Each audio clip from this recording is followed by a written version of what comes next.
नमस्कार दोस्तों, इमेजिन करो मैं एक फिल्म बनाता हूं।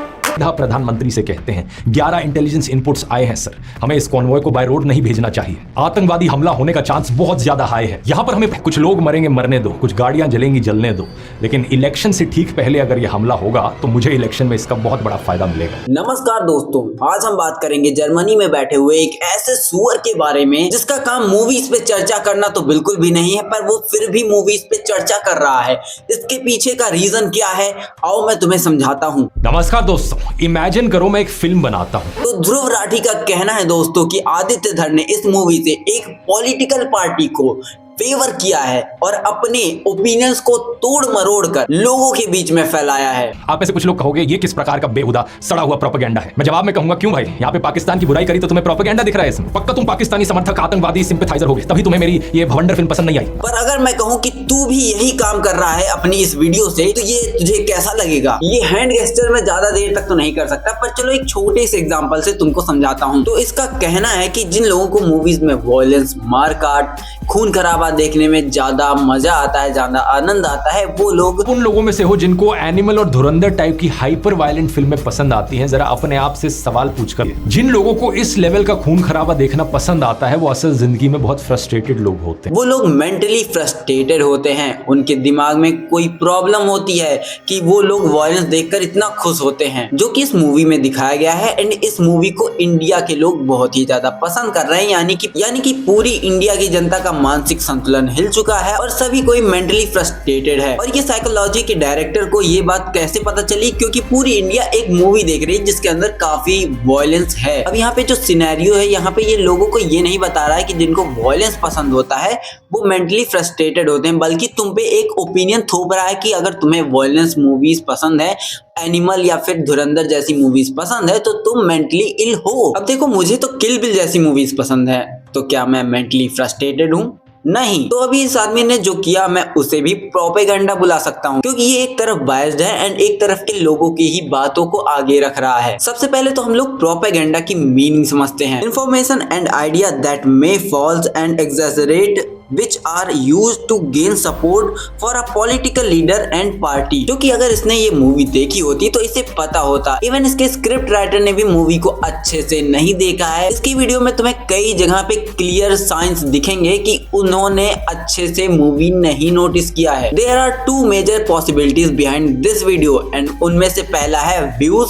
जो कि ये मूवी काफी ज्यादा पॉपुलर हो रही है, काफी ज्यादा कमा रही है, तो इस पे रेज बेट करने से इनको एक फायदा मिलेगा कि लोग इनको आके चाहे गालियां ही देंगे लेकिन इनकी वीडियो देखेंगे, उससे इनको अच्छा खासा रेवेन्यू मिलेगा। और दूसरा और सबसे बड़ा रीजन हो सकता है कि इनके पेटीएम अकाउंट में किसी अलग पॉलिटिकल पार्टी ने 500 रुपए पेटीएम कर दिया हो, ताकि ये इंसान उस पार्टी की तरफदारी करे और दूसरी वाली पार्टी की बेइज्जती करे। और इससे होगा क्या, ये एक नैरेटिव सेट करेंगे कि उस टाइमलाइन में दिखाई गई मूवी में जो सरकार थी वो अच्छी थी और इस वक्त जो करंट सरकार है वो काफी ज्यादा खराब है। और जैसा कि मैंने अभी पढ़ा, प्रोपेगेंडा का मीनिंग ही यही होता है, यानी कि तू भी प्रोपेगेंडा ही कर रहा है बे। अब ये जर्मनी में बैठा हुआ सुअर इसी वीडियो में आगे बोलता है, डेलारू जिसको इंडिया से कॉन्ट्रैक्ट मिला था पेपर्स के लिए, वो भी इंडियन करेंसी नोट्स का, पेपर्स प्रिस्क्राइब्ड स्पेसिफिकेशन को मैच नहीं करते थे, इसीलिए मनमोहन सरकार ने इसको बैन कर दिया था, मतलब इस कंपनी का कॉन्ट्रैक्ट बंद कर दिया था। एंड पाकिस्तान में ये नकली नोट छापे भी जा रहे थे एंड इंडिया में ये सर्कुलेट भी हो रहे थे, पर ये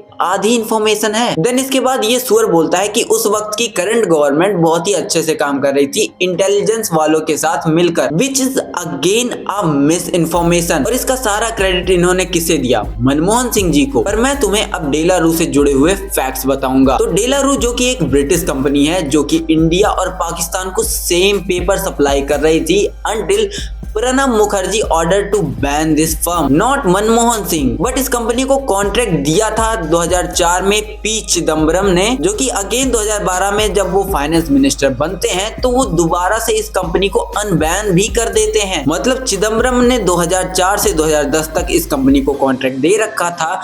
देन प्रणब मुखर्जी आते हैं जिनको कुछ गड़बड़ लगती है और वो उस पे बैन लगाते हैं। एंड देन अगेन जब प्रणब मुखर्जी हटते हैं और उनकी जगह आते हैं finance minister as a P Chidambaram, तो इंटेलिजेंस के कई बार बोले जाने पर भी और उनके कई सारी लीड्स दिए जाने पर भी पी चिदम्बरम उस कंपनी को अनबैन कर देते हैं और उससे उसका कॉन्ट्रैक्ट वापस दे देते हैं। एंड ऐसे ही ये जर्मनी का सुअर तुम्हें फैक्ट्स को तोड़ तोड़ कर फीड करता है ताकि तुम्हें लगे इसके बताए गए फैक्ट्स सही हैं। क्योंकि इंडिया का आम नागरिक तो आर्टिकल्स पढ़ता नहीं है, तो उसे कुछ भी बोलो इंटरनेट पे तो वो सही मान ही लेगा, इसीलिए ये कुछ भी बोलता है। बस तुम्हें वीडियो के अंदर वॉक्स स्टाइल में हाईलाइटेड टेक्स्ट वाले आर्टिकल्स लगाना आना चाहिए। एंड एक बात और बता दूं, मूवी में कहीं भी किसी भी तरीके से किसी भी पॉलिटिकल पार्टी का ना नाम लिया गया है एंड ना ही किसी मिनिस्टर का नाम लिया गया है। बट चोर की दाढ़ी में तिनका तो सुना ही होगा आप लोगों ने गाइस। फिर ये सुअर कहता है कैबिनेट मिनिस्टर ने नोट छापने की मशीन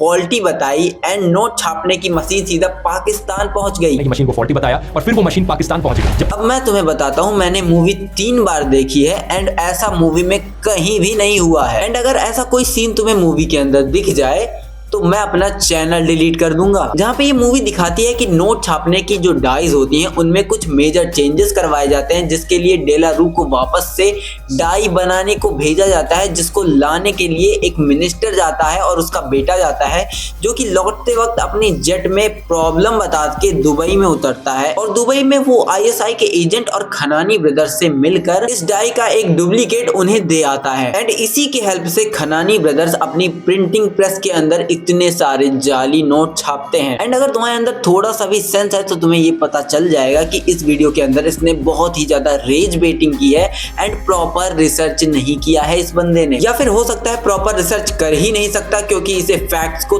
तोड़ मरोड़ के एक प्रोपेगेंडा फैलाना है। अब देखो, CBI अपनी FIR रिपोर्ट्स में कहीं भी ऐसा नहीं मानती कि पी चिदम्बरम डायरेक्ट एक्यूज्ड है। बट सोचने वाली बात यह है कि इंटेलिजेंस की कई सारी वार्निंग्स के बाद भी, डेलारू के पाकिस्तान के कनेक्शंस को जानने के बाद भी एंड फेक करेंसी सर्कुलेट होने के बाद भी इस इंसान ने डेलारू को उसका कॉन्ट्रैक्ट अनबैन करके इंडिया का वापस से कॉन्ट्रैक्ट दिलवा दिया। अब इसका मतलब क्या समझूं मैं? अब मुझे जरा बताना कि जिस UPA सरकार की तुम तारीफ कर रहे थे कि उन्होंने बैन कर दिया था एंड रोक दिया था, उसने कहां सही एक्शन लिया था? देन ये जर्मन सुअर कहता है कि मूवी के अंदर 26/11 अटैक को दिखाया गया है ताकि UPA सरकार को देशद्रोही बताया जा सके, पर मूवी ऐसा कहीं भी मेंशन ही नहीं करती है। मनमोहन सिंह की सरकार गद्दार थी और उन्होंने जानबूझकर यह हमला होने दिया। अगर इसने अपनी वीडियो में साफ साफ कहा है कि मूवी में दिखाया गया है या फिर बोला गया है, ऐसे डायलॉग्स हैं कि ये सरकार देशभक्त नहीं है, इसलिए हम दूसरी सरकार आने का वेट करेंगे। फिर डायलॉग डाला जाए फिल्म में कि ये सरकार देशभक्त नहीं है, पर मूवी ऐसा कुछ नहीं कहती है। ये मूवी 3 बार देखने के बाद मैं इतना तो बता ही सकता हूँ कि मूवी डायरेक्ट किसी पार्टी या किसी बड़े पॉलिटिशियन पे उंगली नहीं उठाती, बल्कि उन पॉलिटिशियंस पे उंगली उठाती है जो कि कम्युनल राइट्स को बढ़ावा देते हैं, बैकिंग करते हैं एंड वो एक पावरफुल पॉलिटिकल पार्टी में होने के बाद माफिया को पीछे से बैकिंग देते हैं, मतलब सपोर्ट करते हैं, जिसके अंदर क्लियर जिक्र है यूपी माफिया का। एंड मैं बता दूं, इस मूवी के अंदर यूपी माफिया के नेटवर्क पर सवाल उठाया जाता है। अब सच कहूं तो जर्मनी में बैठ के यूपी की पॉलिटिक्स को समझना बहुत ही मुश्किल है। वैसे मैं तो यूपी से हूँ और मैंने अपनी आंखों से दंगे देखे हैं। मेरे पिता ने, मेरी पूरी फैमिली ने, मेरे बाबा ने, मेरी नानी ने, मेरी मम्मी ने अपनी आंखों के सामने गोलियां चलती हुई देखी हैं। And for your kind information, I am from Ayodhya, जहां पर कई बार टेररिस्ट अटैक्स के कोशिश किए जा चुके हैं, इवन कई बार गोलियां भी चली थी। एंड जिन सरकार की तुम वाहवाही करने में तुले हुए हो, उनकी तरफ से भी गोलियां चलवाई गई थी। तो जर्मनी में कैमरे के सामने बैठकर टेलीप्रॉम्प्टर पे कुछ भी जो लिखा हुआ है उसे पढ़कर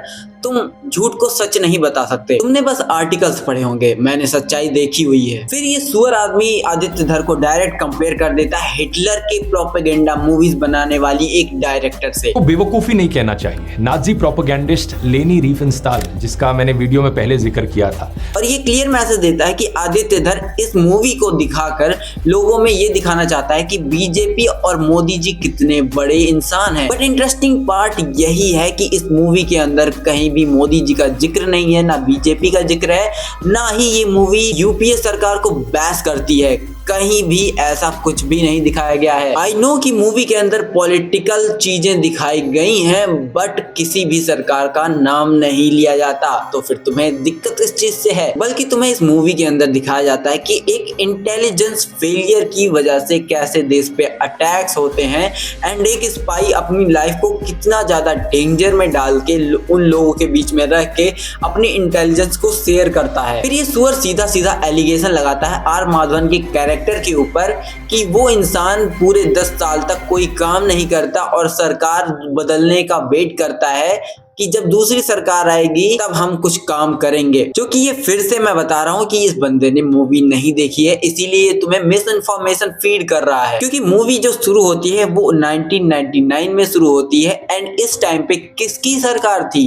एनडीए की सरकार थी। एंड अगर तुम्हारे लॉजिक से चलूं तो 2004 में जब धुरंधर को डिप्लॉय किया गया है तब तक ही बीजेपी की सरकार थी, यानी कि उनके टाइम पीरियड में भी कोई अच्छे से काम नहीं कर रहा था, यानी कि मूवी बीजेपी को भी बैस करती है। तो फिर भाई मुझे समझा कि ये मूवी प्रोपेगेंडा कैसे हुई जब वो दोनों ही पार्टियों को बैस कर रही है। क्योंकि मूवी क्लियर दिखाती है कि एनडीए की सरकार भी 2 साल तक चुप बैठती है कांधार हाईजैक के बाद और वो कुछ भी नहीं करते हैं, जिसमें नेगोशिएशन के द्वारा टेररिस्ट मसूद अजहर को छोड़ दिया जाता है। फिर भाई मूवी प्रोपेगेंडा कैसे हुई जब दोनों ही पार्टियों को ही बैस कर रही है। अब क्योंकि इसने मूवी देखी तो नहीं है तो मैं बता दूं अजय सान्याल का जो कैरेक्टर है वो मूवी में करता क्या है। तो 1999 में जब कांधार हाईजैक होता है उसके बाद अजय सान्याल एक पिच देते हैं मिनिस्टर को कि हमारे पास कुछ तरीके हैं जिनके थ्रू हम टेररिस्ट को रोक सकते हैं एंड उनको कंट्रोल में ला सकते हैं, जिनमें से एक प्रोजेक्ट धुरंधर होता है एंड कई सारे प्रोजेक्ट्स होते हैं, बट वो मिनिस्टर ही इसे अप्रूव और आगे नहीं भेजता है। जो कि जब 2001 में अगेन पार्लियामेंट अटैक होता है उसके बाद वो मिनिस्टर कंसीडर करता है एंड पीएम को दिखाता है, उसमें से धुरंधर को चुना जाता है, जिसके बाद वो धुरंधर को रिक्रूट करता है, उसे ट्रेन करता है एंड देन वो धुरंधर को डिप्लॉय भी करता है एंड उससे मैसेज लेने का काम, बाकी इंटेलिजेंस का काम भी पूरी मूवी में वो करता रहता है बैकग्राउंड में। पर इस मंदबुद्धि जर्मन सुअर को लगता है कि अजय सान्याल का कैरेक्टर पूरी मूवी में बस 10 साल तक सैलरी लेता रहता है और वेट करता है कि इसकी सरकार हटे और उसकी सरकार आ जाए, जो कि movie mafia and fake notes के लिए बोलती है। इसने उसे उठा के टेररिज्म वाले कनेक्शन में डाल दिया है। ये मूवी कहीं भी किसी भी एंगल से उस करंट गवर्नमेंट को ब्लेम बिल्कुल भी नहीं करती है। ये ब्लेम सिर्फ कुछ मिनिस्टर्स को करती है जो कि करप्ट हैं एंड देश के अंदर ही रह के देशवासियों को धोखा देते हैं। अब देखो एक चीज तो मुझे क्लियर हो चुकी है कि मूवी प्रोपेगेंडा फैलाए या फिर नहीं, पर